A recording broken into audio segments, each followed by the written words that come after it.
అతనికి శరీరం పోతుంది అంటే ఇంకా సర్వం పోతుందేమో అనే ఉద్దేశంలో ఉంటాడు. ఎందుకంటే అతనికి తెలిసింది అంతే, అతను అంటే కేవలం శరీరం అనుకుంటాడు. కాబట్టి ఏ రోజైతే శరీరాన్ని వదలాల్సి వస్తుందో చాలా భయపడిపోతాడు.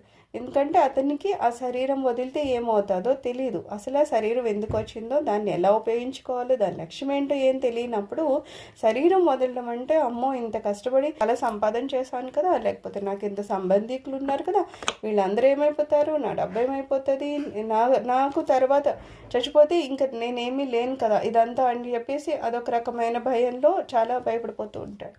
కానీ ఎప్పుడైతే సాధకుడు దగ్గరికి వస్తాడో అతనంట ఒక బట్టను మనం ఎంత ఈజీగా మార్చేస్తాం. ఈ బట్టలు తీసుకొని ఇంకో బట్టలు మార్చినప్పుడు మహా బెంబేలు ఎత్తిపోతామేమో, ఈ బట్టలు పోతున్నాయి ఎలాగ దీన్ని వదలమని ఏమనుకోం కదా. అలాగే సాధకుడు కూడా, ఎందుకంటే అతనికి తెలుసు శరీరం అనేది కొంతకాలమే ఉంటుంది. శరీరం అనేది